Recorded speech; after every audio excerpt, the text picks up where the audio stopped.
இன்றைக்கு நம்ம பார்த்த இந்த 2 அதிகாரங்களுமே சரி, என் சங்கீதத்தையும் சேர்த்தோம்னாலுமே அதுவும் இதில் கனெக்ட் ஆகிறத பார்க்கலாம். இது எல்லாமே அந்த கடைசி காலத்தின் சம்பவங்களை குறித்து தான் சொல்லப்பட்டிருக்கிறது. இதில் பார்த்தோன்னா கர்த்தருடைய வருகை குறிப்பிடப்பட்டிருக்கிறது. இதில் ஒரு ஒரு ஒரு காமெடின்னு கூட சொல்லலாம்.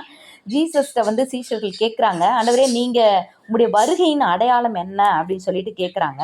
அப்படி கேட்கும்போது 3ஆம் வசனம் பார்த்தீங்கன்னா, மத்தேயு 24:3 அவர் ஒலிவ மலையின் மேல் உட்கார்ந்திருக்கையில் சீஷர்கள் அவரிடத்துல இது எப்போ நான் சம்பவிக்கும்னு கேட்குறாங்க. ஆனால் சகரியால சொல்லப்பட்டு இருக்கிறது, அவர் வரும்போது ஒலிவ மலையின் மேல் நிற்பார் என்று சொல்லி, அப்பொழுது அந்த ஒலிவ மலை 2ஆக பிளந்து போகும் அப்படின்னு சொல்லி வேதம் சொல்லுது. ஸோ அந்த எங்கே அவர் வரப்போறாரோ, எந்த மலையின் மேல் அவர் நிற்பாரோ அந்த இடத்துல அவர் அமர்ந்து இருக்கும் போது தான் சீஷர்கள் கேட்குறாங்க, எப்போ ஆண்டவரே இந்த இதெல்லாம் நடக்கும், சம்பவிக்கும் அப்படின்னு சொல்லிட்டு. ஆண்டவரும் அநேக காரியங்களை அவர் சொல்லுகிறத இதில் நம்ம பார்க்குறோம். அந்த மாதிரி மின்னல் எப்படி வருமோ அந்த மாதிரி மின்னல் எப்படி ஒரே செகண்டில் வானத்தின் ஒரு முனையிலேருந்து மறுமுனை வரைக்கும் வருமோ அதே மாதிரி தான் என்னுடைய வருகையும் இருக்கும் அப்படின்னு சொல்லிட்டு சொல்கிறாரு. ஸோ இதெல்லாம் நம்ம எதிர்பார்க்கணும்னு சொல்கிறாரு. இதில் ஒரு வசனம் வருது, பிணம் எங்கேயோ அங்கே கழுகுகள் கூடும் அப்படின்னு சொல்லிட்டு. இதுக்கு வேதத்தில் பல விளக்கங்கள் கொடுக்கப்பட்டிருக்கு. ஆனால் நான் எனக்கு தோணுகிற ஒரு விஷயத்த நான் சொல்கிறேன். என்னென்னா, பிணம் எங்கேயோ அங்கே கழுகு கூடுற மாதிரி நாம் எப்போ அந்த உலகத்துக்கு மரித்து இந்த உலகத்தின் காரியங்களுக்கு கர்த்தரை விட்டு நம்மை பிரிக்கக்கூடிய இந்த உலகத்தின் காரியங்களுக்கு நம்ம எப்போ மறிக்கிறோமோ அப்போதான் நம்ம பிணமாகிறோம். ஆமேன்.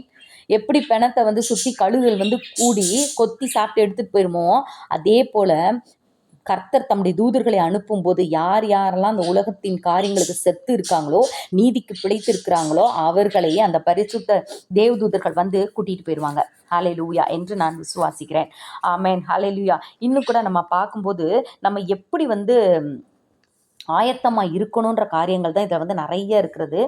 இதில் நம்ம பார்க்கும்போது மறுபடியும் நம்ம பிறந்த அனுபவம் உள்ளவர்களாக இருக்கணும். நம்ம அதாவது இதில் 3 விஷயம் சொல்லப்பட்டிருக்கு. அதை நான் ஷார்ட்டாக சொல்லிடுறேன். என்னென்னா, இந்த 5 கன்னிகைகள் 10 கன்னிகைகள் குறித்து சொல்லப்பட்டிருக்கிறது. இது எதை குறிக்குது அப்படின்னு சொல்லி பார்த்தோன்னா, நம்ம ஆவிக்குரிய நிலையில் நம்ம ஆயத்தமாக இருக்க வேண்டும். இந்த 5 கன்னிகைகள் தான் என்ன பண்ணாங்க, அந்த தீவெட்டியும் இருந்துச்சு, எண்ணெயும் இருந்தது. ஸோ இந்த தீவெட்டி என்பது நம்முடைய ரட்சிப்பின் வெளிச்சத்தை குறிக்கும். நாம் ரட்சிக்கப்பட்டவர்களாக கிறிஸ்துவுக்காக ஒளி வீசுகிற வாழ்க்கை, கிறிஸ்துவை பிரதிபலிக்கிற வாழ்க்கை, கிறிஸ்துவின் அன்பை வெளிப்படுத்துகிற வாழ்க்கை, இதுதான் தீவெட்டி எரிகிறது. ஹல்லேலூயா, ஹல்லேலூயா, ஹல்லேலூயா. மலை மேல் இருக்கிற பட்டணம் மறைந்திருக்க மாட்டாது போல இந்த கிறிஸ்துவினால் நமக்கு இந்த வெளிச்சம், கிறிஸ்துவோடு நம்ம இணைந்திருக்கும் போது அந்த ரட்சிப்பினால் வருகிற அந்த வெளிச்சம் எப்பொழுதும் எரிந்து கொண்டு இருக்க வேணும். ஹல்லேலூயா. அப்போ அது எரிவதற்கு என்ன வேணும்? பரிசுத்த ஆவியானவர்ன்ற எண்ணெய் வேணும். அப்போது நாம் என்ன பண்ணணும்? கர்த்தரோடு தொடர்புள்ளவர்களாக, பரிசுத்த ஆவியானவரோட ஐக்கியம் உள்ளவர்களாக, தன்னுடைய ஒரே பேரான குமாரனாகிய இயேசு கிறிஸ்துவோடே கூட ஐக்கியமாக இருக்கும்படி நம்மை அழைத்த தேவன் உண்மையுள்ளவர்னு சொல்லப்பட்டிருக்கு. அப்போது இயேசு கிறிஸ்துவோட நம்ம ஐக்கியமாக இருக்கும்போது, அந்த வார்த்தையானவரோடு வேதத்தோடு நம்ம ஐக்கியமாக இருக்கும்போது, அதன்படி நம்ம செய்ய எத்தனைப்படும் போது தான் அந்த ரட்சிப்பின் வெளிச்சம் நல்ல பிரகாசமாக இருக்கும். அப்போ தான் நம்ம அந்த எண்ணெய், ஆவியானவர் என்ற பரிசுத்த ஆவியின் எண்ணெயை பெற்றுக்கொண்டவர்களாக, அதை தக்க வைத்தவர்களாக நம்ம இருப்போம். ஏன்னா எப்போ வரும்னு நமக்கு தெரியாது. ஆகவே இந்த 5 புத்தியுள்ள கன்னிகைகளைப் போல எப்பொழுதும் பரிசுத்த ஆவியானவரோடு ஐக்கியம் உள்ளவர்களாக நம்ம இருப்போம். சூழ்நிலைகள் வரும்போது எந்த சூழ்நிலைக்கும் நம்ம இடம் கொடுக்க கூடாது. கர்த்தருக்குத்தான் ஃபஸ்ட்டு. Amen, amen. ஆவியினாலே சரீரத்தின் செய்கைகளை அழித்தால் பிழைப்பீர்கள் சொல்லி ரோமரில் சொல்லப்பட்டிருக்க. நம்ம சரீரத்தின் செய்கைகள், அதனுடைய கோபம், அதனுடைய எரிச்சல், அதனுடைய ஆசை, அதனுடைய ஈச்சை, அதனோட அசுத்தம், அதனுடைய அந்த பெருமை, இது எல்லாத்தையும் பரிசுத்த ஆவியினால் ஒட்டைக்கணும். நீ சாவு, நீ கிரியை செய்யக்கூடாது. என் ஆத்துமாவே நீ இதெல்லாம் யோசிக்காத, மாம்சீகமாக யோசிக்காத, மற்ற மனுஷன் மாதிரி யோசிக்காத. உனக்குள்ள கிறிஸ்து இருக்கிறார், அவர் வாழணும், அவரை கொன்றாத. உனக்குள் வாழ்கிற இயேசு கிறிஸ்துவை நீ சிலுவையில் அடிக்காத, உலகத்தை சிலுவையில் அடி சொல்லிட்டு நம்ம ஒவ்வொரு சிந்தனைகளும் மேலே தூக்க இந்த செத்த பிணத்தை எரிக்கும் போது அப்படி தூக்குன்னு சொல்லுவாங்க. அது மாதிரி தூக்கும், தலை தூக்கும். சில நேரத்தில் பெருமை தலை தூக்கும், சில நேரத்தில் மேட்டிமை, சில நேரம் அகங்காரம், நான் அப்படின்ற அந்த ஆணவம், சில நேரத்தில் பொறாமை, பெருமை, எரிச்சல், இந்த மாதிரி பல காரியங்கள், கோப வார்த்தைகள், அதெல்லாம் கொப்பளிக்கும் போது என்ன பண்ணணும்? பரிசுத்த ஆவியானவர்ன்ற அந்த அந்த அந்த எண்ணெயினால் அந்த இயேசுவை அந்த அதாவது அந்த ஆணியினால் அதை அடிக்கணும், அந்த மாம்சத்தை அடித்து அதை ஒடுக்கணும். கிறிஸ்துவுடனே கூட சிலுவையில் அறையப்பட்ட அந்த அனுபவத்துக்குள்ளே அதை அந்த நேரம் நம்ம செய்யணும். ஆவியினாலே சரீரத்தின் செய்கையிலே அழிக்கணும். அப்போத்தான் நம்ம விளைக்க முடியும். அந்த அனுபவத்தை நம்ம பெற்றுக்கொள்ள வேண்டும். இப்படியாக நம்ம அந்த 5 புத்தியுள்ள கணிகைகளைப் போல நம்ம செயல்படும் போது தான் மணவாளனை சந்திக்க முடியும். இந்த புத்தி இல்லாதவர்களுக்கும் இந்த புத்தி இல்லாதவர்கள் வெளியில் கதவுக்கு வெளியில் இருக்காங்க, உள்ள கிறிஸ்து இருக்கிறார். 2 பேருக்கு இடையில கேப் எவ்வளவு? அந்த மரக்கதவு இருக்கிற அந்த ஒரு 10 இன்ச்சு இருக்கும், அவ்வளோதான். போக முடியல. கையில் எல்லாம் எதோ இருந்தது. இந்த உலகத்தில் வாழ்ந்த வரைக்கும் எதையோ எண்ணெயை வச்சுருந்தேன், தீயை வச்சுருந்தேன், தீவெட்டி வச்சுருந்தேன், உலகத்தில் ஜொலிச்சேன். ஆனால் கிறிஸ்துவிடத்தில் போக முடியலையே. Waste, வாழ்ந்ததெல்லாம் waste. ஸோ நம்ம ஆகாயத்தில் அடிக்கிறவர்களாக சிலம்பம் பண்ணாதபடிக்கு ஞானமாய் நம்ம பந்தயத்தில் போராட வேண்டும். ஆமென், ஹல்லேலூயா. அது மாதிரி இன்னொரு காரியம் சொல்லப்பட்டிருக்குதா, அது என்னன்னா அந்த தாளந்து ஓமை. கர்த்தர் கொடுக்குறாரு. ஒருத்தனுக்கு 5 தாளந்து, இன்னொருத்தருக்கு 2 தாளந்து, இன்னொருத்தருக்கு 1 தாளந்து. 5 தாளந்து இருக்குவேன், 10 ஆக்குறான், 2 தாளந்து இருக்குவேன், 4 ஆக்குறான். ஆனால் அந்த 1 தாளந்து இருக்குவேன் போய் ஒளிச்சு வச்சிடறான். அதுக்கடுத்து கர்த்தர் வர்றாரு, எஜமானன் வர்றாரு. அப்போ இவங்க எல்லாரும் அவங்கவுங்ககிட்ட இருக்கிற காரியங்களை காட்டுகிறார்கள். இந்த 1 தாளந்து வச்சிருக்கவன், நீங்கள் பொல்லாதவர் என்று எனக்கு தெரியும், தெளிக்காத இடத்துல விதைக்காத இடத்துல அறுக்கிறவரும் தெளிக்காத இடத்துல சேர்க்கிறவருமான பொல்லாதவர் என்று அறிவேன். இப்போ பாருங்களேன், இந்த மனுஷன் தனக்கு அந்த தாளந்தை கொடுத்த அந்த எஜமானனை, தேவாதி தேவனையே குற்றம் சாட்டுறான். நீ சரியில்லை, அதனால நான் என்ன பண்ணேன், இது எதுக்கு இந்த ஆள்கிட்ட நம்ம வேலை பார்த்துக்கிட்டு அவர் கொடுக்குறத வச்சு நம்ம எதுவுமே செய்யக்கூடாதுன்னு சொல்லிட்டு போய் புதைச்சி வச்சிட்டேன். இதே மாதிரி தான் நாமும் கூட பல வேலைகளில் கர்த்தர் நமக்கு கொடுத்துருக்கிற தாளந்துகளை பயன்படுத்துவதில்லை. இப்போ நீங்கள் நல்லா யோசித்து பாருங்கள், எத்தனையோ பேர் வெளிச்சத்துக்கு வராத நிறைய ஊழியர்கள் இருக்காங்க, வெளிச்சத்துக்கு வந்த ஊழியர்களும் இருக்கிறாங்க. அவங்கெல்லாம் தங்களுடைய கைகளை கர்த்தருடைய காரியத்துக்கு பயன்படுத்துகிறாங்க, தங்களுடைய கால்களை கர்த்தருடைய காரியத்துக்கு பயன்படுத்துகிறாங்க, சுவிசேஷம் சொல்ல போகிறாங்க, கைகளில் கைப்பிரதி கொடுக்குறாங்க, இல்லைன்னா வேதத்தை கையில் ஏந்தி தேவனை சொல்கிறாங்க, உதடுகள்னால தேவனை சொல்கிறாங்க. உண்மையில் நம்ம டெய்சி சிஸ்டர் அடிக்கடி சொல்லுவாங்க, அவங்களுக்கு தேவையான்னு கேட்குறேன் நான். இதில் அவங்களுக்கு 5 பைசா பிரயோஜனம் இல்லை, ஆனாலும் எப்படியாவது நான் போகணும், எப்படியாவது சுவிசேஷம் சொல்லணுன்ற அந்த வாஞ்சை, அந்த விருப்பம் நம்மள கூட நிறைய பேர் பண்ணுறீங்க, இல்லைன்னு சொல்லலை. ராஜா, இவங்க லதா சலமசி எல்லாமே நீங்கள் பண்ணுறீங்க, இல்லைன்னு சொல்ல. மாலத்தி அவங்க வீட்டுக்காரர் அவங்களாம் சொல்லுவாங்க. அப்போது அப்படி போக வேண்டும். நம்முடைய கைகள், நம்முடைய கால்கள், நம்முடைய உதடுகள், நம்ம வாயை சொல்லணும். வாயில் நமக்கு எவ்வளோ விஷயங்களை ட்ரிக்காக பேச தெரியுது, கர்த்தருடைய வார்த்தைகளை சொல்லணும், அதில் வாஞ்சியாக இருக்கணும். நமக்கு கர்த்தர் கொடுத்த அந்த தாளந்துக்களை கர்த்தருக்கென்று பயன்படுத்த வேண்டும். நான் எதை போய் ஆண்டவருக்கு சொல்ல, அது வேற ஏதாவது ஏடா கூடாம எல்லாம் தேவையில்லைப்பா, நான் வாழ்ந்தேன், நான் இருந்தேனா வந்தேனா போனேனான்னு இருந்துடணும் அப்படி சொல்லிட்டு எதையுமே பயன்படுத்தாமல் சீலையில் சுற்றப்பட்டது போல நம்ம தாளந்துகள் எல்லாத்தையும் வைத்துட்டு உட்காந்தோன்னா கர்த்தருடைய நாளில் வெட்கப்பட்டு போவோம். அப்போ நம்ம என்ன செய்யணும், சரி உனக்கு தான் போய் செய்ய தெரியலை, அப்போது ஆண்டவர் என்ன சொல்கிறாரு, நீ வட்டிக்காரர் இடத்துல கொடுத்துருக்க வேண்டியதானே, நீ பேங்க்கில் போட்டிருக்க வேண்டியதானேன்றார். இது எதுக்கு அர்த்தம் அப்படின்னா, அப்போ பேங்க்கில் போட்டோம்னா நம்ம எதுவுமே செய்யவில்லை, ஆனால் சும்மா அது போட்டு மட்டும் இருக்கும், பட் அதில் வட்டி வந்துக்கிட்டே இருக்கும். இல்லை, காசுக்காரர் இடத்தில் நீ கொடுக்க வேண்டியதானேன்னு சொல்கிறார். அப்போ நம்ம என்ன செய்யணும், இந்த காசுகளை பயன்படுத்த தாளந்துள்ளவங்க இருக்காங்களா, அவங்களோட சேர்ந்து ஒட்டிக்கணும். ஓகேவா, சரி போகிறீங்களா, சரி இன்னைக்கு இந்த இடத்துல போய் ஆண்டவரை பற்றி சொல்கிறீங்களா, சரி நான் உங்கள் கூட வரேன்ப்பா, என்னால் முடிஞ்ச ஏதோ ஒன்று செய்கிறேன் அப்படி சொல்லிட்டு அப்படியாக நம்ம கூட சேர்ந்து செயல்படலாம். இப்படி கூட நம்ம செயல்பட்டு கர்த்தருக்கென்று கர்த்தருடைய ஊழியத்தை நம்ம நிறைவேற்றலாம். ஹல்லேலூயா, ஹல்லேலூயா, ஹல்லேலூயா. அது மாதிரி இன்னும் ஒரு காரியத்தை சொல்லி முடிச்சுவேன். அதாவது ஆண்டவர் சொல்கிறாரு, நான் 2 குரூப்பாக பிரிக்கிறாரு உலக மக்களை. வலது பக்கத்தில் இருக்கவங்க, இடது பக்கத்தில் இருக்கவங்க. ஒரு குரூப்பை பார்த்து சொல்கிறாரு, நான் உபத்திரவப்பட்டேன், நான் இந்த பசியோடு இருந்தேன், நான் காயப்பட்டு இருந்தேன், நான் வஸ்திரம் இல்லாத இருந்தேன், எனக்கு எல்லாத்தையும் கொடுத்தீங்கன்னு. இன்னொரு குரூப்பை பார்த்து, நான் வஸ்திரம் இல்லாமல் இருந்தேன், இப்படியெல்லாம் இருந்தேன், நீங்கள் எனக்கு ஒன்றுமே செய்யலை, புறமான இருளில் போங்கன்னு சொல்லிட்டு தள்ளி விட்றாரு. அப்போது நாம் என்ன செய்ய வேண்டும்னா, கர்த்தரை மற்ற மனிதர்களிடத்தில் பார்க்க வேண்டும். அன்னை தெரசா அதான் செஞ்சாங்க. God disguise in the people அப்படின்னு சொல்லுவாங்க. காட் மாறு வேஷம் போட்டு வந்திருக்கிறாராம் தொழுநோயாளி வடிவத்தில். அதனால தான் அவங்க தொழுநோயாளி ஒவ்வொருவரையும் கிறிஸ்துவ மாதிரி பார்ப்பாங்க. அப்படியே அவங்கள அப்படி கேர் எடுப்பாங்க. அவங்க அப்படியே புழுவாக தொங்கும், புழுக்களும் பூச்சிகளும் நாற்றம் பிடிச்சிருந்தா கூட அவங்க எப்படி பார்ப்பாங்கன்னா, Jesus disguise as this man அப்படின்னு சொல்லிட்டு இயேசு மாறு வேஷம் போட்டு இந்த மனுஷனா வந்திருக்கிறாருன்னு சொல்லி இயேசுவுக்கு கொடுக்கக்கூடிய அந்த மரியாதையை கொடுப்பாங்க.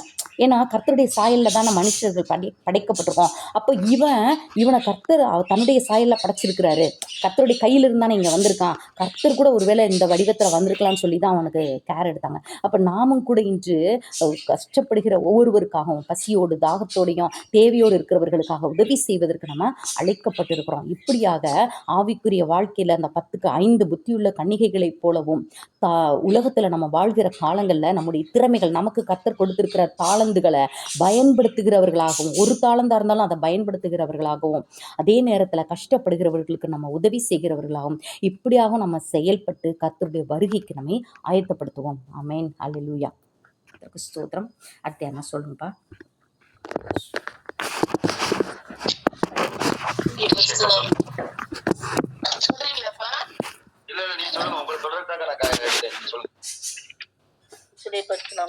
இந்த நாட்கள்ல கூட நம்ம வந்து கர்த்தருடைய நாள் வந்து கொண்டு இருக்கிறது, மிக சீக்கிரத்துல வருகை இருக்கிறது.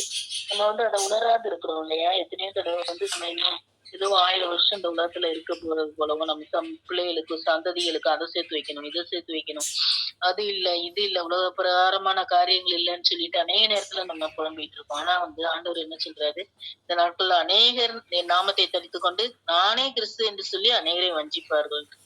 வஞ்சனையான உலகத்துல அநேக தீர்க்கதரிசிகள், கள்ள தீர்க்கதரிசிகள், கள்ள ஊழியர்கள் எழுப்பினாலும் கூட நம்ம கரெக்டா ஆண்டவர் எங்க இருக்கிறான்ற கண்டுபிடிக்கிற ஒரு மெய்யான அறிவு எங்க இருந்து வருதுன்னா, பரிசுத்த ஆவியானவரின் அறிவு என்று வேதம் சொல்லுகிறது. அந்த அவருடைய ஒத்த வேஷம் தெரியாதபடி அவர்களுடைய என்ன வசனங்களை பிரசங்கிக்கிறார்கள் என்று சொல்லும் போதே அநேக வசனங்கள் வியர்த்தமா இருக்கும், அநேகது உண்மையா இருக்கும். அதை நம்ம ஆழமா வசனங்களை அறிந்திருந்தால் மாத்திரமே அதை நம்ம இனம் கண்டு கொள்ள முடியும். இது எப்படிப்பட்டதான ஆவி, வஞ்சிக்கிற ஆவியா, எந்த ஆவியினால இவங்க செயல்படுறாங்க அப்படின்னு சொல்லி நம்ம அறிந்து கொள்ள முடியும். விசேஷமா 7th டே எடுத்தீங்கன்னா அவங்க வந்து பரிசுத்தாவி ஏற்றுக்கொள்ள மாட்டாங்க. ஒவ்வொருத்தருக்கும் ஒவ்வொரு கொள்கை ரீதியா இருக்கும். ஆனா பிதாகுமார பரிசுத்தாவி நாமத்தினாலே எவன் வருகிறானோ அவனுக்கு வணக்கம் சொல்லுங்க, அவனை ஏற்றுக்கொள்ளுங்க சொல்லுகிறது. அப்படியா நம்ம இனம் கண்டுபிடித்து கர்த்தரையே சார்ந்து கொள்ளும் ஒரு வாழ்க்கைக்குள்ளாக நம்ம வாழணும். கர்த்தருடைய வசனத்தை அதிகமா தியானிக்கதான் நமக்கு அந்த அறிவு பெருகும்.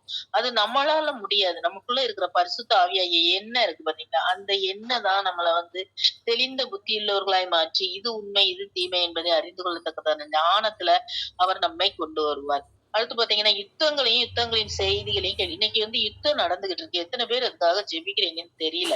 ஆனா நம்ம என்ன செய்யறோம், நம்ம நாடு நம்ம அமைதியா தானே இருக்கோம் அப்படின்னு நம்ம நினைக்கலாம். இல்லவே இல்ல, இது 3ஆம் உலக போரா மாறிக்கிட்டு தான் இருக்குது. ஆனா இதெல்லாம் சம்பவிக்க வேண்டியதேன்னு ஆண்டவர் சொல்லியிருக்கிறார். இதெல்லாம் சம்பவிக்காதபடி நம்ம ஜெபிக்கிறோம் இல்லையா? ஆனா கூட முடிவு உடனே வராது. ஜனத்துக்கு விரோதமா ஜனம், ராஜ்யத்துக்கு விரோதமா ராஜ்யம் எழும்புது. எங்க பார்த்தாலும் பஞ்சங்களும் கொள்ளை நோய்களும். நம்ம நினைக்கிறோம் நம்ம அன்றாட நல்லா சாப்பிட்டு 3 நேரம் சாப்பிட்டு 4வது நேரம் நல்லா என்னதாவது டிஃபன் ஏதாவது ஸ்நாக்ஸ் இருக்கான்னு பாக்குறோம்ல. நம்ம 3 நேரம் இந்த இதுல வந்து செயல்படும் போது ஆவிக்குரிய ஆகாரத்தை நம்ம கண்டுகொள்கிறோம். இதுல நான் ஏன் இணையறேன்னா, தனியா இவ்வளவு நேரம் ஜெபித்தாலும் கூட குழுவோடு இணைந்து நம்ம இருக்கும்போது அநேக காரியங்களை நம்ம என்ன செய்யறோம், ஒருவருக்கு ஒருவர் கற்றுக்கொள்கிறவர்களா இருக்கிறோம்.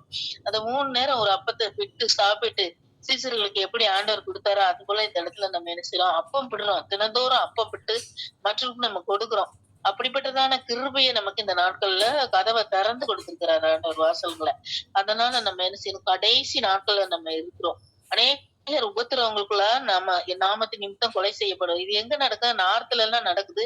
ஏன் மதுரையில கூட சில ஊழியர்களை பிடிச்சு அடிச்சு தனியா ஒரு இண்டிபெண்டன்ட் சர்ச் வீட்டோட சேர்த்து கட்டி வச்சிருப்பாங்க. அவங்கள போய் உள்ள தொந்தரவு பண்ற அந்த நாட்களை நம்ம பார்க்கிறோம். முந்தி எங்கேயோ நடந்துச்சு. இன்னைக்கு வந்து எல்லா இடத்துலயும் கர்த்தருடைய ஜனங்களை பகைக்கிற ஜனங்கள் எழும்பிக்கிட்டு இருக்கிறாங்க. அது எந்த விதத்துல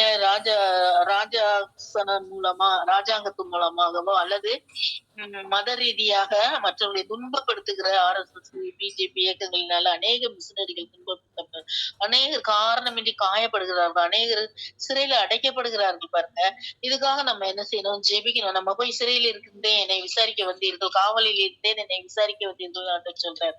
அப்ப இப்படிப்பட்டதான நம்ம போய் விசாரிக்க முடியாது. அந்த நாட்டுல எந்த ஜெயில எந்த பிரதேசத்துல இருக்காங்க நமக்கு விசாரிக்க தெரியாது. ஆனா வந்து இங்க இருந்து நம்ம ஜெபிக்கிற ஜெபமானது இந்த பேதுருவோட சிறைச்சாலையை உடைத்து அவன் 2ஆம் காவல் 3ஆம் காவலை கடந்து அவன் வெளியே வந்தான் என்று சொல்லி நம்ம வேதத்துல வாசிக்கிறோம்ல. அப்படிப்பட்ட வல்லமையில தேவனை நம்ம சிநேகிக்கிறபடினால, நம்ம வாஞ்சித்து ஜெபிக்கிறபடினால, அப்படிப்பட்டதான கர்த்தருக்காக பயன்படுகிற ஒவ்வொரு ஊழியக்காரனுடைய பாதங்களும் மலைகள் மேல் எவ்வளவு அழகா இருக்கின்றன என்று ஆண்டவர் சொல்றார். அப்படிப்பட்ட அழகான பாதங்கள் சிறையில அடைக்கப்பட்டு கிடப்பது ஆண்டவர் விரும்பவே மாட்டாரு. ஆனால் அந்த இடங்கள்ல கூட சில நாட்கள்ல அவர்கள் யோசேப்பை போல ஆண்டவர் பயன்படுத்தினார். அந்த யோசேப்பு சிறைச்சாலையில இருந்த போது கூட அவன் என்ன செய்தான், மற்றவர்களுக்கு சுவிசேஷத்தை அறிவிச்சிருக்கான், மற்றவருடைய சொப்பனத்தை விடுவிச்சிருக்கான்.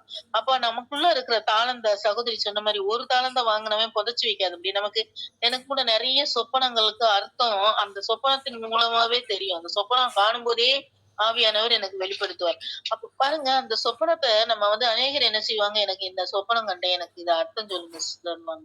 இப்ப பாருங்க, நம்முடைய சொப்பனங்களுக்கு அர்த்தம் கொடுக்கிறவர் ஆண்டவர் ஒருவர் தான். அந்த பரிசுத்த ஆவியானவருடைய அந்த அறிவுக்குள்ளே அந்த வெளிச்சம், வேத வெளிச்சத்துக்குள்ள நம்ம போகும்போது அநேக சொப்பனங்கள் சில நேரத்துல நம்ம கவலையினால வியர்த்தமா போயிடும். ஆனா கர்த்தரோட கொடுக்கறது தெளிவா இருக்கும் பாருங்க, தெளிவா நல்ல ஞாபகத்துல நிற்கும். அதனால நம்ம காலமே ஒரு 4 மணிக்கு 3 மணிக்கு எழுந்து ஜெபிக்கும் போது கர்த்தர் நிச்சயமாகவே அந்த தூங்குகிற நாம விழித்திருந்து ஜெயம் கொள்ளுகிறவர்களா மாறணும். அந்த எண்ணம் வாங்கினவன் தூங்கிட்டான், எண்ணெய் இருக்கிறவனும் தூங்கினான், எண்ணெய் இல்லாதவனும் தூங்கினான். அந்த கடவுள் வரும்போது, கர்த்தர் வரும்போது 2 பேருமே தூங்கிடுறாங்க பாருங்க. அதுதான் எனக்கு ஆச்சரியமா இருக்கும். அந்த 10 கன்னிகைகள் இருக்காங்க, 5 பேர் புத்தி உள்ளவங்க, 5 பேர் புத்தி இல்லாதவங்க. எண்ணெய் எங்களுக்கு கொஞ்சம் கொடுங்கன்றாங்க, எண்ணெய் இல்ல. நீங்க போய் கடைக்காரர்ட்ட வாங்கிட்டு வாங்கன்னு போறதுக்குள்ள ஆண்டவர் வந்துடுறாரு. அப்ப இந்த நாளிகையில வருவாருன்னு சொல்லி நமக்கு யாருக்குமே தெரியாது. எப்போதும் நம்ம ஆயத்தமா இருக்கணும். இன்னைக்கு ராத்திரி படுக்கும்போது நம்ம ஆயத்தப்படுத்திட்டு, ஒரு ஃபாரின் சகோதரி சொல்லுவாங்க, இன்னைக்கு ராத்திரி படுக்கும்போது நம்ம என்ன செய்யணும், பரிசுத்தப்படுத்தணும். நம்ம அன்னைக்கு கோபமா பேசியிருப்போம், எரிச்சலா பேசியிருப்போம், மேட்டுமையான காரியங்களை சிந்திச்சிருப்போம், அநேகரை என்ன செஞ்சிருப்போம், குற்றப்படுத்தி இருக்கலாம். அந்த சிஸ்டர் அப்படி, இந்த சிஸ்டர் இப்படி. ஆனா பாருங்க, ஆண்டவர் அந்த நாளிலே இந்த நைட் நேரத்துல நம்ம என்ன செய்யணுமா, நம்ம நைட்லயே தூங்கும் போது விழிப்பது ஆண்டவர் சித்தம் இருந்தாதான் முடியும். அதனால நம்ம ஒவ்வொரு நாளும் பரிசுத்தப்படுத்தி, அந்த எண்ணெயால பரிசுத்தப்படுத்தி, மற்றவர்களுக்கு புத்தி சொல்கிற நாமதாமே ஆகாதவர்களாய் போகாதபடிக்கு ஒவ்வொரு நாளும் நம்மளை சுத்திகரித்து அவர் அண்டை கிட்டி சேரும்போது நிச்சயமாக அவர் வரும் நாளிகை நம்ம அறிவோம். ஏன்னா தேவன் என்ன செய்றார், திருடன் வருகிற விதமாய் நான் வருவேன்றார். பிதா ஒருவர் தவிர என்ன வேற யாருக்குமே அவருக்கே தெரியாது.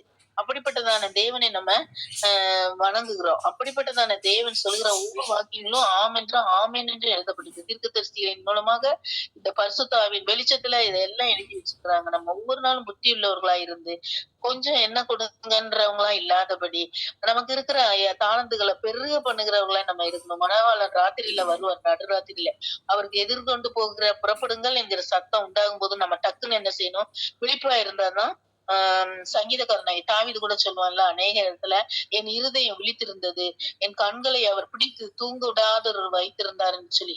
நமக்கு கூட அநேக நேரத்துல தூக்கம் வரல, தூக்கம் வரல, தூக்கம் வரலன்னு சொல்லுவோம்ல. அது எதுக்கு தெரியுமா, அநேக நேரம் மற்றவங்களுக்காக ஜெபிக்க, தூக்கம் வராதவங்களுக்காக ஜெபிக்க, படுக்கையில அழுது புலம்பிட்டு இருக்க வியாதியஸ்தர்களுக்காக, அடைக்கப்பட்டவர்களுக்காக ஜெபிக்கும்படியாக தேவன் தூக்கம் வராதபடி நம் நித்திரையை பிடித்திருக்கிறார்.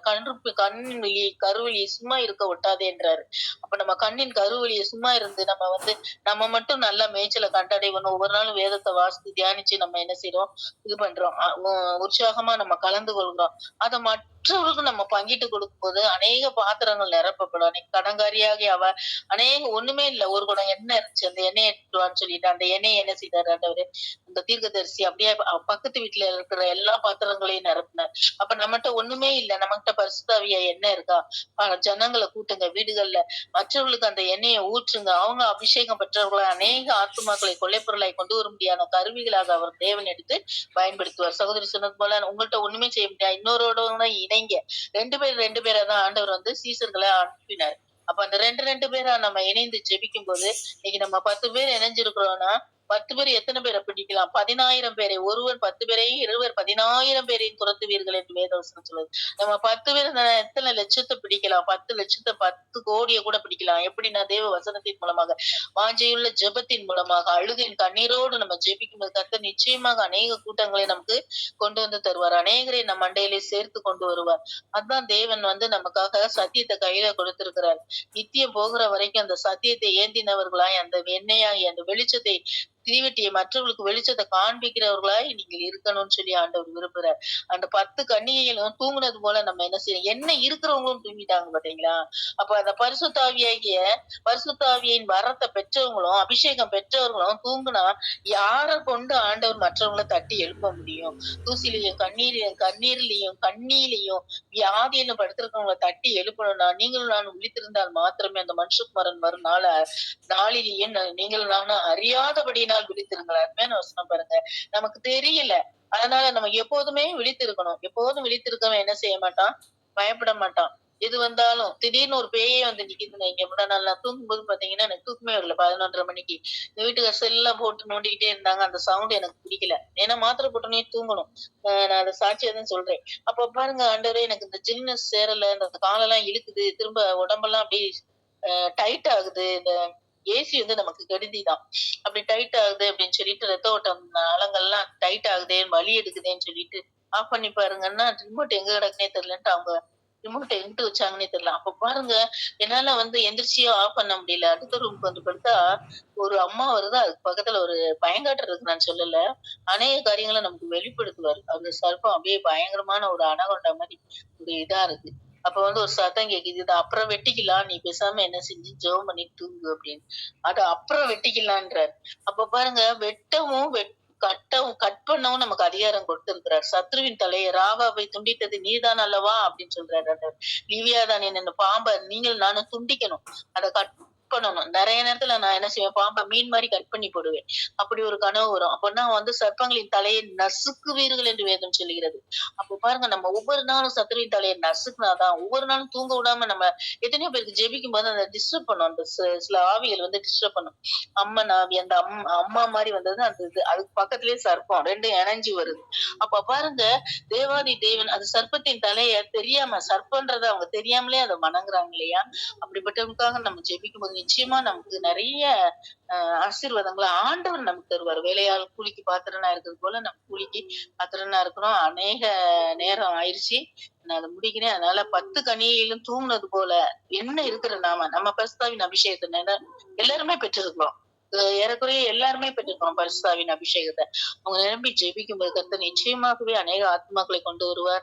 அநேக தரம் நம்ம விழித்திருந்து ஜெபிக்கும் போது தேவனுடைய வல்லமையும் பிசாசின் அதிகாரங்களையும் புரிந்து கொண்டு பிசாசின் வல்லமையில முறியடிக்க தேவன் நமக்கு பலமுள்ள ஆவி, அன்பின் ஆவியும் பயத்தின் ஆவியும் நமக்கு கொடுக்கல. பயத்தோடு வருவாங்க பாருங்க. நிறைய பேர் எனக்கு பயமா இருக்கு, செத்து போயிருவோம்னு பயமா இருக்குன்னு காரணம் இல்லாம.